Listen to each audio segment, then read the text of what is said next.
Welcome to my channel. I'm Dr. Romano. We are going to be talking about the correlation between the Treasury market, the stock market, and the gold market, and our value of our currency and what is happening now. Before we continue the video, please remember to do thumbs up. It's right there. Just press the button. Thank you so much.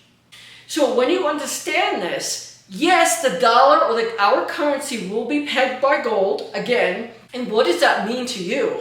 What does that mean to all of us? Well, for those traders out there that own gold bullion, those bars, the gold bars, that's bullion, they're going to be in serious problem.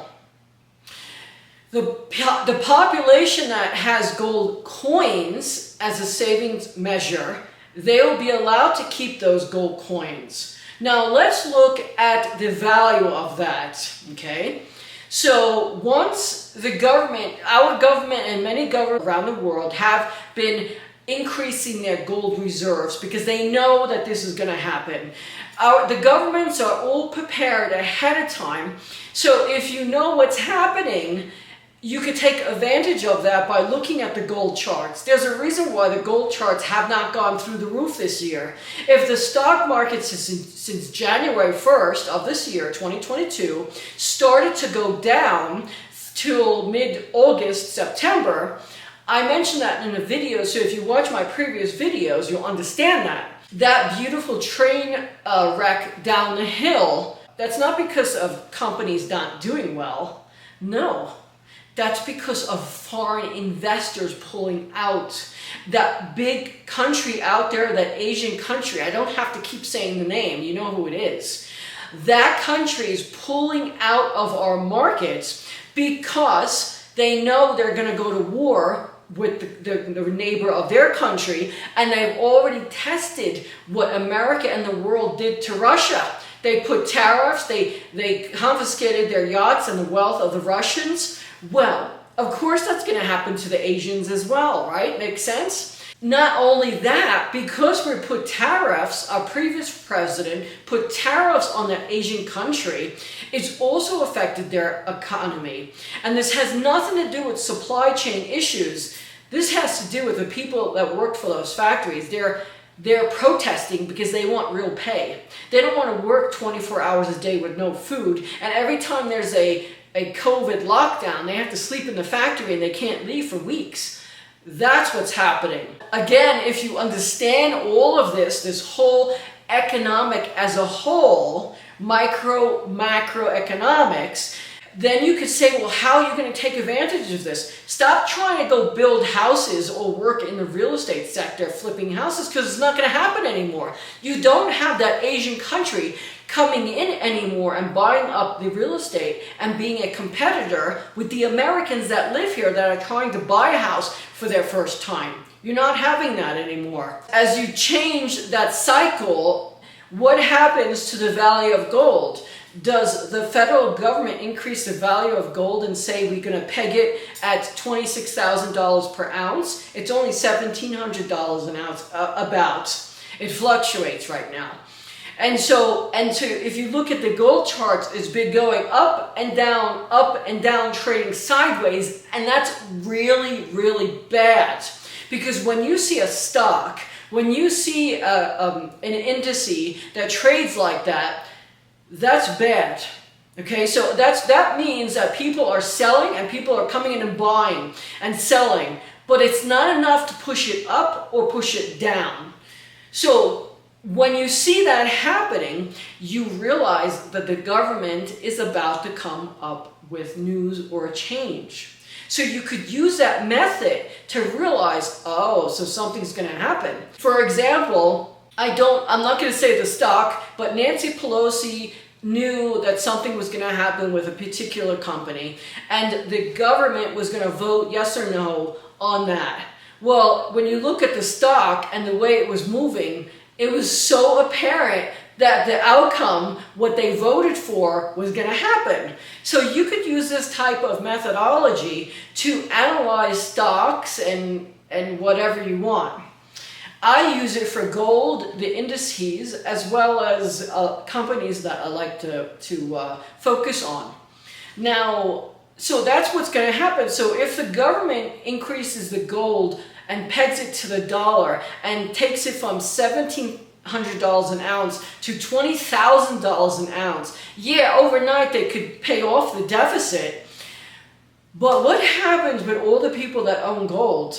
They become super wealthy, because if you have gold coins and it goes from 1,700 to 20,000, overnight you become a millionaire. Inflation happens once again. So again, the government can't do that over a day or a year. It would have to happen over a decade. And then, of course, they would have to rebalance the value with everyone else's country. It's a disaster that has to happen. Again, our country is very resilient. And when you read about what they're voting for, so right now they voted to have another extension of the government to manage the fact that someone has to buy our treasuries. So if China and Japan and all the countries out there have to sell those treasuries for either economic issues that they're having in their own country, or that China realizes that the US government will confiscate that. Now, of course, China and American government had an agreement, they just signed that they wouldn't do that.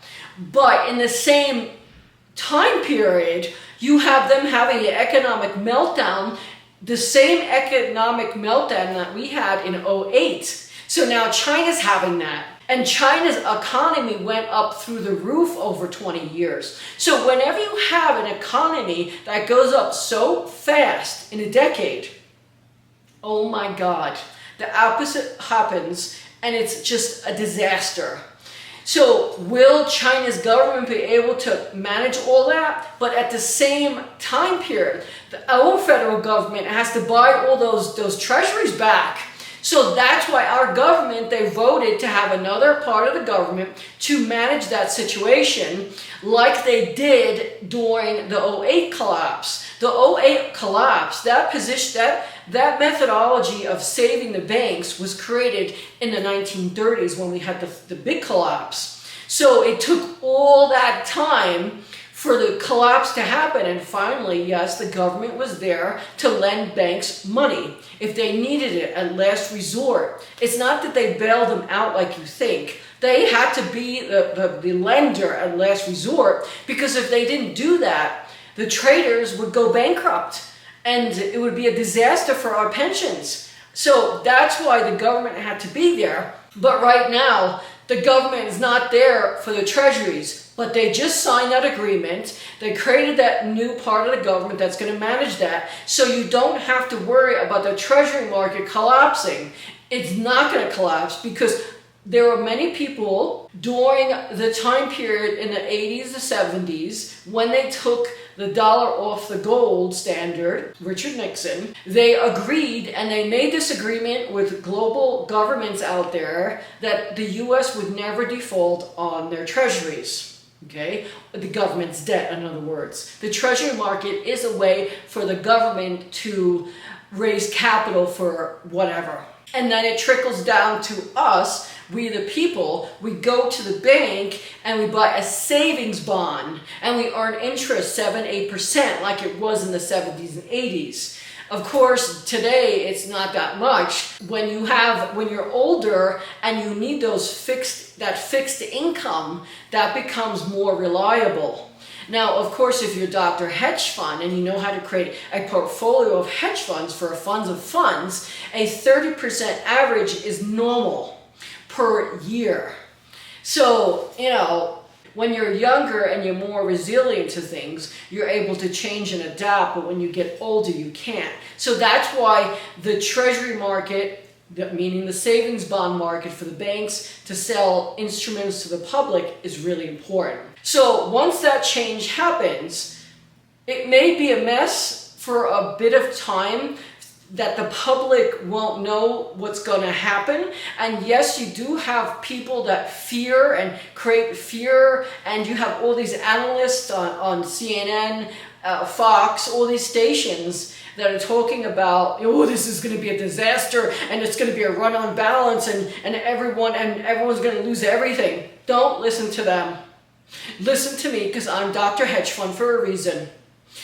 You should be focusing on buying those gold coins. Don't worry about the retail price of the coin or the actual value of the coin on the market. So if it's $1,700 per ounce, the retail price would be $1,800 per ounce, give or take.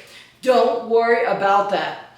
Right now, you should have at least 20% of your wealth in gold coins. For those traders out there, they do ask me, what's my opinion? This is something that you're going to have to deal with. And I know that gold bullion and $70 billion worth of gold bullion is a lot to store, but the coins are really important because that's a currency. If you know that the government is going to peg the dollar by gold, and they're going to do a revaluation, meaning that they have to take it off the commodities market. So this is another issue if I didn't mention, that if they peg the dollar by gold, they can't have gold being commoditized on a market such as the commodities market. I don't know, because it was a long time ago that this happened, and it was a long time ago, not 50 years, okay? When you have a currency that is backed by gold, the gold has to stay a certain price.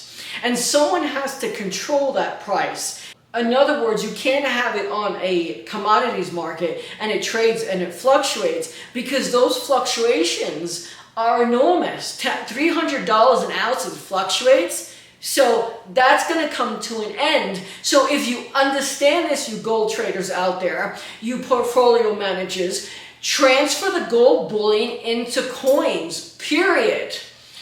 And to realize that when they do that revaluation of the gold value and they get rid of it off the commodities market, you are going to make a fortune. Thank you so much for watching my channel. Please remember to subscribe to my channel. Do thumbs up to say thank you, Anthony. It's right there. Just press the button. I want to thank you so much.